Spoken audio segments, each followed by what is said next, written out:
Hello દર્શક મિત્રો, સ્વાગત છે તમારો આજના નવા વિડીયોમાં। તો આજે આપણે વિડીયોમાં વાત કરશું ગુજરાત સરકાર તરફથી એક નવો પરિપત્ર જાહેર કરવામાં આવ્યો છે, જેમાં જણાવવામાં આવ્યું છે કે મહેસૂલ વિભાગ તેમજ સામાજિક અને ન્યાય અધિકારીતા વિભાગ તરફથી જે અલગ અલગ 67 પ્રકારના પ્રમાણપત્રો છે તે હવે તમારી ગ્રામ પંચાયતમાંથી જ નીકળી જશે। હવે તમારી તાલુકા પંચાયત તેમજ મામલતદાર કચેરી એટલે કે તાલુકા સેવા સદન ધક્કા ખાવાની જરૂર નહીં રહે। પહેલા ગ્રામ પંચાયતમાંથી 10 પ્રમાણપત્રો જ નીકળતા હતા, જે હવે 67 પ્રકારના પ્રમાણપત્રો નીકળવાના છે, જેવા કે સામાજિક અને શૈક્ષણિક રીતે પછાત વર્ગનું પ્રમાણપત્ર, નોન ક્રિમિનલ પ્રમાણપત્ર, એસટી નું પ્રમાણપત્ર તેમજ વિતરિત વિમુક્ત જાતિનો દાખલો, આવકનો દાખલો જેવા 67 પ્રકારના પ્રમાણપત્રો હવે તમે તમારી પંચાયતમાંથી જ કાઢી શકવાના છો। તો કયા કયા પ્રમાણપત્રો છે, તેની પ્રોસેસ કઈ રીતની છે અને કેટલી ફી છે તે વગેરે આપણે વિડીયોમાં આગળ વાત કરશું। તો દર્શક મિત્રો, વિડીયોને અંત સુધી જોતા રહેજો અને ચેનલમાં નવા હો તો ચેનલને સબસ્ક્રાઇબ કરી લેજો, જેથી અમે આવા નવી માહિતીના તેમજ યોજનાકીય વિડીયો પોસ્ટ કરીએ તો તેની નોટિફિકેશન તમને મળતી રહે। તો ચલો દર્શક મિત્રો, આપણે વિડીયોની શરૂઆત કરીએ। તો દર્શક મિત્રો, તમે સ્ક્રીનમાં જોઈ શકો છો સામાજિક ન્યાય અને અધિકારીતા વિભાગ તરફથી જે પ્રમાણપત્રો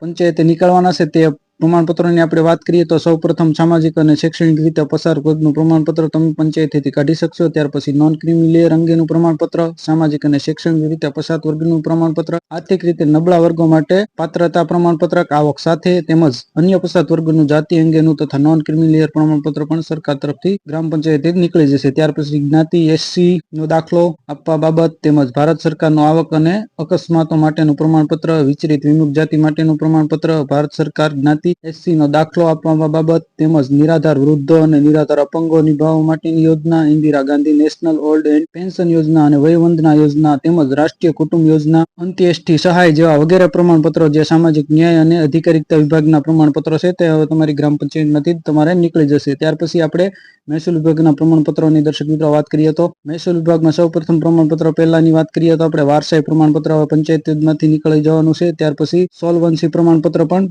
ગ્રામ પંચાયતે જ નીકળવાનું છે। ત્યાર પછી અધિનિવાસ પ્રમાણપત્ર, દારૂખાનાના વેચાણ માટેના હંગામી પરવાનો મેળવવા બાબત તેમજ ચારિત્ર પ્રમાણપત્ર, લેન્ડ રેવન્યુ કોડની કલમ 73 અને એ હેઠળની મંજૂરી આપવા બાબત તેમજ સરકારી ખાતાની જમીનની માગણી પત્ર, દારૂખાના વેચાણ સંગ્રહ કરવા માટે પરવાનો મેળવવા બાબત તેમજ સ્ટેમ્પ વેન્ડર પરવાનો તાજો કરવા બાબત તેમજ લેન્ડ રેવન્યુ કોડની કલમ 65 હેઠળની મંજૂરી બાબત તેમજ રાહત દરે ફાળવેલ પ્લોટ ઉપર બેંક, એલઆઈસી અને અન્ય નાણાકીય સંસ્થામાંથી મકાન બાંધવા લોન મેળવવી જરૂરી ના વાંધા પ્રમાણપત્ર મેળવવા બાબત તેમજ રાહત દરે ફાળવેલા પ્લોટ ઉપર બાંધકામની મુદત વધારવા માટેની માગણી બાબતના ખેતી હેતુ માટે જમીન એકત્ર કરવા બાબત તેમજ પરવાના તાજા કરવા બાબતના વગેરે પ્રમાણપત્રો હવે ગ્રામ પંચાયતમાંથી જ નીકળવાના રહેશે। ત્યાર પછી દર્શક મિત્રો, આપણે આગળ વાત કરીએ મહેસૂલ વિભાગની સેવાઓ તો જમીન મહેસૂલ સહિતની કલમ 65 હેઠળ મંજૂરી, આહાર ગૃહ પ્રમાણપત્ર તાજું કરાવવું બાબત તેમજ ગ્રામ્ય વિસ્તારમાં રહેણાંકના હેતુ માટે ગૃહ નિર્માણ બોર્ડ જમીનની આપવા બાબત તેમજ બિન ખેતી થયેલ જમીનમાં હેતુફેર કરવા બાબત તેમજ સરકાર અધિનિયમ 1961 અન્વયે સહકારી મંડળી સામાન્ય સભા બોલાવવા બાબત, શહેરી વિસ્તારમાં ઉદ્યોગો હેતુ માટે જમીન આપવા બાબત તેમજ શહેરી વિસ્તારમાં રહેણાંકના હેતુ માટે વ્યક્તિગત ગૃહ નિર્માણ મંડળીની જમીન આપવા બાબત, શહેરી વિસ્તાર મહેસૂલમાંથી